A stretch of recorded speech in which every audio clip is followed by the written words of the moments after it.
Olá, eu sou a Júlia, estou aqui com a doutora Kátia e hoje vamos falar para vocês um pouquinho mais sobre a aposentadoria por idade e quais foram as alterações trazidas com a reforma da Previdência, né? Inclusive, como já mencionado em outros vídeos, o grande impacto com certeza foi o cálculo e é isso que a gente vai começar abordando, né, doutora?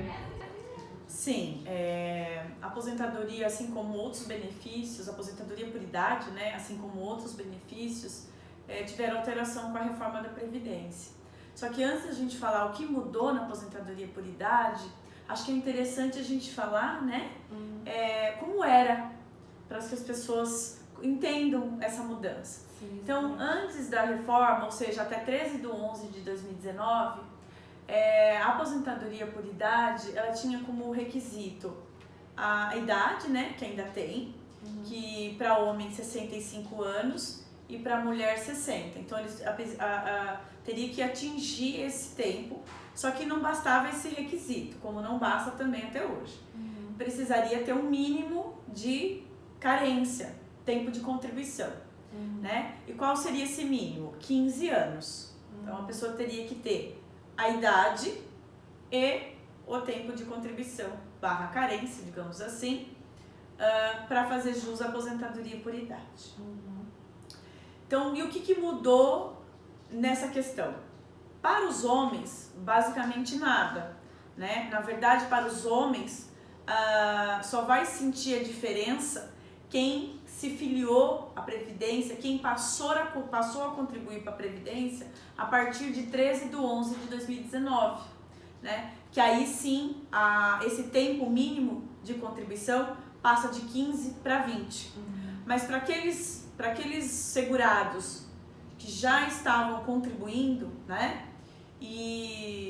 Ou seja, já tinha uma expectativa no direito antigo, então para esses segurados continua sendo 15. Então, para o homem agora, assim, não mudou basicamente nada dos requisitos, né? Mudou a forma de cálculo. Então, a gente vai falar da forma de cálculo. Então, primeiro a gente está falando dos requisitos.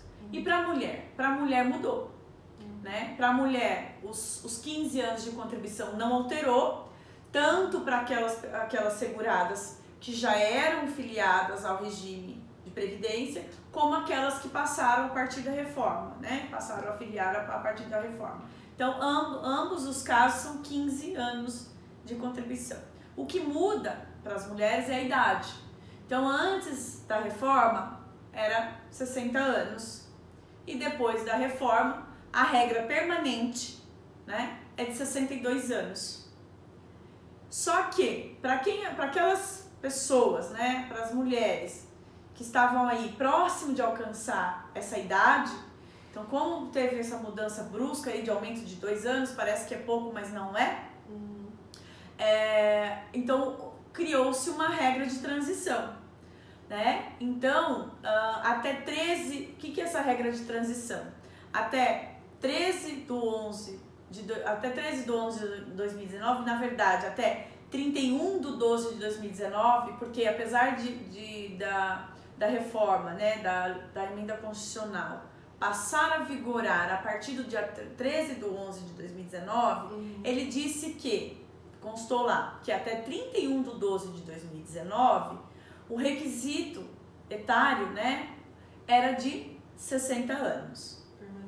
Permanecia 60 anos. Depois, do dia 1/1/2020 a 31/12/2020, então são 60 anos e 6 meses. E agora, no ano de 2021 inteiro, então o requisito etário, né, é de 61 anos. Então a pessoa precisa ter completado nesse ano de 2021, 61. Mas doutora, eu completei 61 anos no final de 2021. Né? Poderia já ter dado a entrada? Poderia. Sim. Mas posso entrar agora? Pode, não tem problema. Tá? Então, assim, precisa completar. Mas eu completo 61 anos só em janeiro de 2022. Eu posso me aposentar lá em janeiro de 2022? Não, porque o requisito já vai ser outro.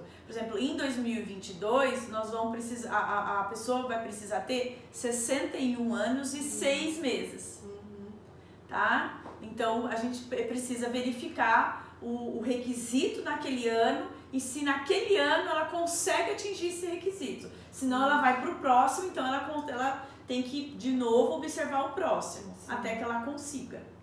Por exemplo, nós temos um caso, uma pessoa que nasceu no dia 2 de maio de 61.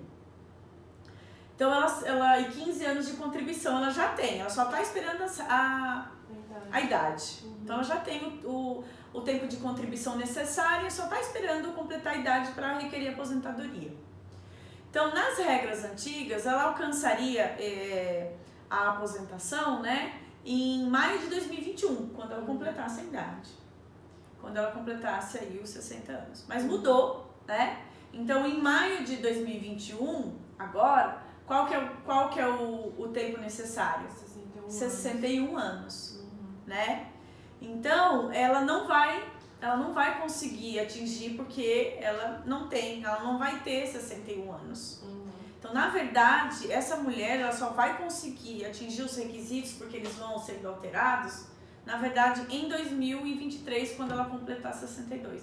Porque ela vai completar a idade e o requisito vai mudar. Ela vai completar a idade e o requisito vai mudar. Então, ela só vai conseguir aos 62 anos. Então, por isso que eu disse, parece que é pouco, mas não é. A pessoa que estava previsto para aposentar num ano e vai se aposentar, às vezes, 2 anos depois.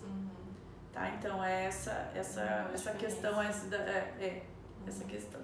E como que fica a questão do direito adquirido, né? Isso é preservado de alguma forma? Sim, a reforma da Previdência, né, ela garantiu o direito adquirido não só para aposentadoria por idade, mas para todos os benefícios. Então, fica resguardado.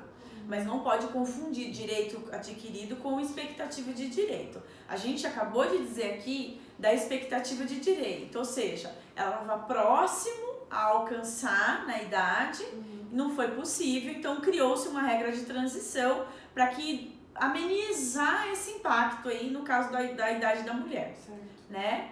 Agora, o que é o direito adquirido? Então, para a mulher ter direito adquirido, ela teria que ter, na data, né, da reforma ali, 13 de 11 de 2019, ela teria que ter os 15 anos de contribuição e também a idade. E aí, por que a gente fala direito adquirido? Porque, por vezes, a pessoa já tinha a idade, mas às vezes não sabia que tinha o tempo necessário de contribuição e já poderia buscar aposentadoria. Às vezes a pessoa tem lá, fala, acho que eu tenho uns 12, 13 anos de contribuição. Só que às vezes a hora que vai fazer toda aquela contagem, às vezes tem tempo ali que ela não viu, às vezes estava na carteira, né, e não estava no CNIS, enfim. Tem umas hipóteses que existe. Então pode ser que ali ela viu que tinha 13 anos e não foi buscar. Agora ela foi num advogado, o advogado fez o cálculo para ela e viu que ela, nossa, você lá em 2019 você já tinha o direito de se aposentar. Aí ela fala, mas eu preciso ter a idade de 62 anos? Não, né? Ela pode requerer a qualquer tempo, desde que ela tenha preenchido todos os requisitos lá. Até 13, né? Isso, até 13 de 11 de 2019. E, por exemplo, também, que o pessoal pergunta muito, né? Às vezes a pessoa já tem a idade e é indeferido o benefício, né? E tem uma série de motivos. E quais seriam? Não é tão simples assim, né? Então, a aposentadoria por idade, muitas pessoas, e ela, na verdade, são 2 requisitos, né? Então, muita gente vai lá no INSS e dá entrada no benefício. O que, agora, mais do que nunca, né, a gente vai explicar isso no cálculo, não é viável mais fazer isso. Nunca foi, agora menos ainda, né? Então, assim, a pessoa vai lá e vai dar entrada sozinha no benefício dela. E ela viu lá viu lá que achava que tinha uns 15 anos, tem a idade da entrada. Aí muitas vezes ela é surpreendida com a negativa do INSS. E por quê? Aí tem vários motivos, né? Nós temos aí, às vezes, contribuições que ela fez no carnê. Que é naquele carnezinho, né? Que recolhia aquele laranjinha. Fez no carnê e não consta lá no INSS. Então, se a pessoa não apresenta os carnês, ela não vai conseguir se aposentar. Né? Às vezes, mesmo apresentando, o servidor não vê, que já aconteceu isso. Às vezes também foi feito abaixo do mínimo, né? Tem também, às vezes o recolhimento, mudou o ano, e aí não esqueceu de mudar a base da contribuição, recolheu abaixo do mínimo, não vai ser considerado. Às vezes tem uns vínculos antigos na carteira que não consta no CNIS, e aí não junta a carteira de trabalho, ou, perdi a carteira, mas você tem outros meios de comprovar esse vínculo, não está no CNIS, também não é aceito, né? Que mais? Tem bastante casos de pessoas que trabalham, empregada doméstica, né?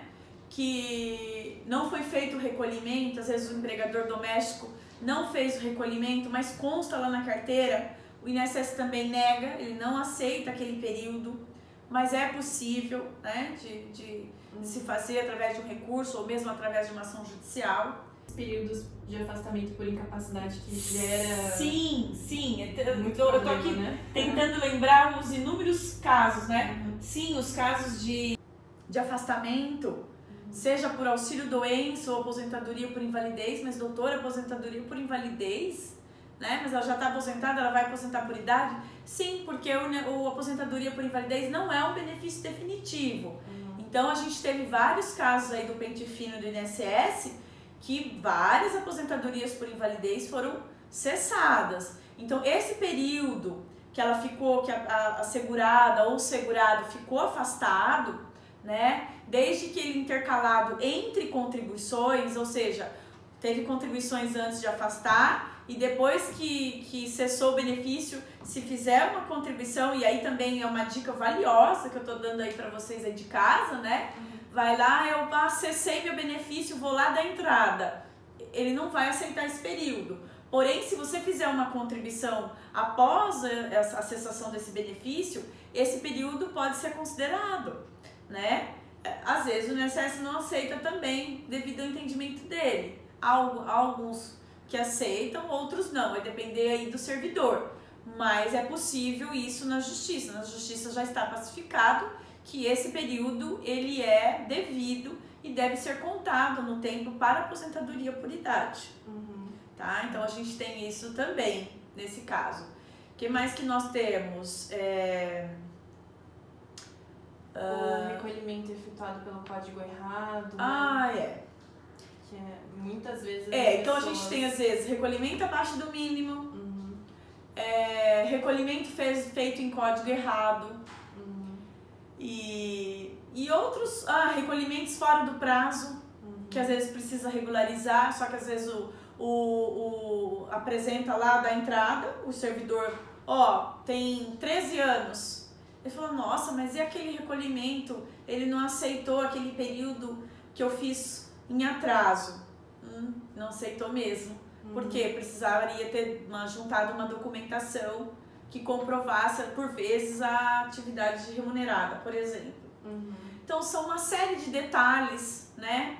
Que, assim como no tempo de contribuição isso também ocorre, na aposentadoria por idade também. Apesar de parecer-se um benefício mais simples de ser concedido, mas por vezes ele não é. Então precisa ficar atento nesses detalhes, né? Para que você possa se aposentar aí no tempo certo e não perder dinheiro, né? Porque demora para se aposentar, às vezes dá entrada, depois dá entrada de novo e a pessoa não se aposenta, vai passando esse período e dinheiro, né? E falando em perder dinheiro, né, que a doutora até tinha comentado do cálculo, por vezes a pessoa pode pensar, né, eu já tenho uns 15 anos, por que seria interessante procurar outras formas de aumentar esse tempo, né, ainda mais agora com o cálculo? O que a doutora tem para comentar acerca disso? Na questão da aposentadoria por idade, como a gente disse no início, até que você comentou que o impacto é do cálculo, né? A gente teve realmente um impacto aí no cálculo da aposentadoria por idade, mas ao mesmo tempo eu digo que mais na aposentadoria por idade do que na aposentadoria por tempo de contribuição e nos demais benefícios, nem tudo foi espinho na reforma da Previdência. Então, nesse caso, o INSS deixou algumas flores, digamos assim, que se souber, né, se o segurado souber, ele consegue aumentar o valor da sua renda mensal, né? Mas antes de a gente entrar nessas flores, digamos assim, eu vou explicar mais ou menos como era o cálculo e como ficou esse cálculo, né? A aposentadoria por idade, ela era calculada levando em consideração, né, fazendo-se uma média aritmética simples dos 80% maiores salários de contribuição, né? Ou seja, era descartado os 20% menores salários. Então, se a pessoa tinha, vamos supor que ela tinha num período desde julho de 94 até a data da entrada da aposentadoria, vamos supor, para a gente entender melhor, né? Para vocês aí de casa entender melhor, vamos supor que nesse período fictício, tá? Teria 100 contribuições. Então, o que pegaria? Pegaria as 80 contribuições maiores, descartaria 20 menores e fazia a média aritmética simples, e ali você encontra o seu salário de benefício. É a renda que eu vou receber? Não. Por que não, doutora? Porque em cima desse cálculo, dessa média que a gente chama de salário de benefício, aplica-se um coeficiente. E como era antes? Então era um mínimo de 70% e depois mais 1% a cada 12 grupos, né? Um grupo de 12 contribuições, na verdade, até o limite de 100%. Então, na verdade, o mínimo da aposentadoria por idade era de 85%. Não entendi. Por quê? Então, eu digo 70, né? 70 puro. Então, 1% a cada grupo de 12 contribuições. Bem, nesse caso, vamos supor que a pessoa teria 15 anos de contribuição. Então, 15%. Né? A cada ano, 1%. Então, 15%. Mais 70%, 85%. Então, o mínimo da aposentadoria por idade era 85%. E agora? Agora é feito. Não tem mais esse descarte na média, tá? Eu vou tentar explicar certinho aí para vocês de casa. Não tem mais o descarte na média. Então, se a pessoa tinha 100 salários de contribuição, vai somar e dividir os 100 salários de contribuição. Não vai poder tirar, tá? Existe uma exceção, mas a gente vai explicar na regra pura. Então, não pode mais.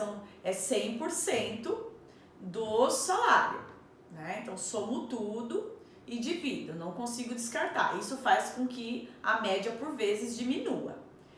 Parei por aí? Não. Ainda tem o coeficiente. E qual é esse coeficiente? Também mudou. Então, ao invés de 70%, é 60%. E que mais?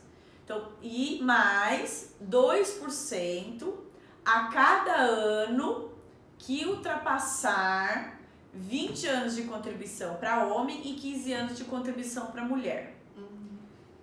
Então, veja, na regra antiga, não tinha que ultrapassar. Era aqueles 15, 1%, mínimo de 85%. Nesse caso, não, é 60%, né? Então, vamos colocar aí, no caso da mulher, a gente falou do homem, agora a gente vai falar da mulher. Vamos falar de uma mulher que ela tem exatamente 15 anos de contribuição.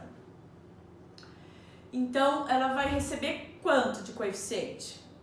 60%. Por que 60%? Porque é 2% a cada ano que ultrapassar 15. Não ultrapassou nada dos 15 anos. Ela tem 15 puro. Então, ela vai ter 60%. Então, aí teve uma redução do valor. Né? Então, aí que teve uma redução do valor. Então, mas e aí, doutora? Você falou que não era tudo só espinho, tinha flores? Sim, nesse caso é espinho, né? Sim. Porque diminui, isso ocorre tanto para o homem quanto para a mulher, diminuiu o valor da renda. Só que a lei, ela trouxe algumas peculiaridades que dá a oportunidade da pessoa, ela tendo contribuído mais que 15 ou que 20, ela consiga ter um valor maior, né? A primeira delas, a gente falaria aí de um descarte, tá? Mas não é aquele descarte dos 20% menores salários. É um descarte que você realmente precisa ter mais contribuições, porque no momento em que eu falar, olha INSS, eu tenho aqui 100 salários, eu quero descartar 10, né? No momento em que eu falar isso, você não vai descartar só os salários de contribuição, você vai descartar também tempo. Então, para aquela pessoa que tem 15 anos puro de contribuição, ela não vai conseguir descartar nada, porque se ela descartar qualquer contribuição, ela deixa de ter 15 anos. Ela passa a ter, por exemplo, vamos por 10 contribuições, né? Ela vai ter 14 anos e 1 mês, 2 meses, né? Ela não vai ter 15 anos. Então, precisa ter cuidado nessa questão do descarte. Então, eu preciso ter um aumento dessa contribuição para eu poder descartar, né? E como é que eu faço esse aumento, né? Aí tem várias hipóteses de fazer esse aumento aí. Por exemplo, a pessoa pode pegar um período rural que ela tenha trabalhado para aumentar esse tempo. Ela pode fazer um recolhimento em atraso, seja para o facultativo, né? E aí o facultativo, a gente vai falar dessa contribuição em atraso aqui, para não confundir, para vocês entenderem o que pode ser feito. Então pode fazer uma contribuição em atraso e no caso dos homens, aquele tempo de serviço militar prestado lá no alistamento, né? Também pode ser pego para esse tempo. Então existe uma série de questões, períodos sem registro que pode ir atrás para poder aumentar, para que você não fique ali puro nos 15 anos de contribuição, possa aumentar e aí você possa descartar e aumentar o valor da renda. Então, ou então aumentar o coeficiente de 60, aumentar e se a cada 2% a cada ano que ultrapassar os 15 ou os 20, então no momento em que eu conseguir ultrapassar isso, eu também consigo aumentar a alíquota. Então é interessante nesses casos. Doutora, mas como eu faço para recolher em atraso facultativo? Ninguém falou nada disso, né? Então o facultativo, na verdade, ele pode recolher em atraso 6 meses antes. Por exemplo, eu estou agora em fevereiro, eu posso recolher atrasos de 6 meses. Sempre? Não. Desde que não tenha perdido a qualidade segurada, ou seja, desde que não tenha ficado um período grande aí sem contribuir para o INSS. Eu fiquei uns 4 anos sem contribuir e agora eu vou recolher 6 meses em atraso para dar tempo, às vezes, de completar ou o requisito dos 15 anos ou para aumentar. Posso? Não posso. Ele não vai ser contado, vai recolher de bobeira, porque não vai ser contado. Então, precisa ser observado. A gente sempre pede para que a pessoa, quando for fazer o recolhimento em atraso, procure um advogado de sua confiança, tá? Porque aí ele vai te orientar se pode ou se não pode, quanto recolher, enfim. O mesmo a gente orienta para os contribuintes individuais, que são os autônomos, os profissionais liberais, né, os empresários. Então, também, a todas essas pessoas que querem recolher em atraso, e é possível, né? Desde que nesses casos tenha aí a comprovação da atividade remunerada, é possível, mas também a gente orienta a procurar um advogado, porque às vezes compensa, às vezes não. Às vezes compensa esperar mais um pouquinho para ser aposentado, porque na contribuição em atraso você tem juros e multa. Então, por vezes, o valor é elevado. né? E se não fizer certinho, às vezes paga uma fortuna por INSS de atrasado e não consegue se aposentar porque o INSS não vai aceitar aquele período se não comprovar bonitinha a documentação que ele pede. Então a gente pede para que se faça isso. É interessante estar fazendo análise, né? Até porque senão pode ser que nem seja tão benéfico assim o valor, né? E por falar aí de benéfico, na questão aí dos cálculos, né? A gente orienta as pessoas, isso para qualquer benefício, como eu já falei antes, né? Mas sobretudo para aposentadoria por idade, né? Quais são as vantagens e desvantagens de se fazer esse cálculo, né? Eu diria que desvantagem nenhuma, né? Eu diria que teria vantagem, né? Primeiro que você fica sabendo, você vai fazer toda uma análise ali do CNIS, então vai ser identificado se falta alguma coisa, né? Para comprovar no INSS, se precisa complementar algum salário de contribuição, por exemplo, abaixo do mínimo para ser considerado. Se precisa apresentar alguma documentação, então já apresenta, não precisa, né, do INSS e cobrar você de um documento e aí atrasar ainda mais sua aposentadoria, né? Fora isso, você consegue por vezes ali identificar os aumentos, né? Fora os erros que tem lá, você consegue identificar, olha, você tem um período rural, vamos comprovar, você tem um período em atraso, vamos fazer, vale a pena, não vale. Então essa seria uma das vantagens para se fazer o cálculo. Ainda mais com a reforma, né? Ainda mais com a reforma. E doutora, tem mais alguma coisa para complementar a respeito do assunto? Alguma coisa que você gostaria de falar pro pessoal de casa? Tem uma dica assim valiosa. E eu digo valiosa mesmo. Porque, como eu disse lá no começo, né, que nem tudo foram espinhos, tiveram algumas flores. Uma das flores é a possibilidade do descarte e vale a pena mesmo. Nós temos um cliente, por exemplo, que sem fazer sem a possibilidade do descarte, ele teria uma aposentadoria, aí vamos supor R$2.000. Com o descarte, ele vai para R$2.500. Mas por que ele pode fazer esse descarte? Porque ele tem aí mais de 20 anos de contribuição. Então, nesse caso, ele consegue descartar bastante valores ali e tempo também, nem que for para ele ficar no mínimo de 15, mas ele consegue aumentar, nesse caso, R$500. E R$500 é bastante, né, gente? É bastante. Então, uma dessas são flores. Qual é a outra flores? E essa aqui eu diria que é rosa. É a questão, gente, de que antigamente, eu não falei na fórmula de cálculo porque é uma coisa mais complexa, mas antigamente aplicava-se um divisor mínimo, né? Então, às vezes a pessoa, porque como eu disse no início, para o cálculo do salário de benefício, ou seja, da sua aposentadoria, é pego desde julho de 94 até a data de entrada do benefício, da aposentadoria, né? E por vezes o segurado não tem muita contribuição a partir de julho de 94. Então são aquelas pessoas que começaram a trabalhar lá em 1970,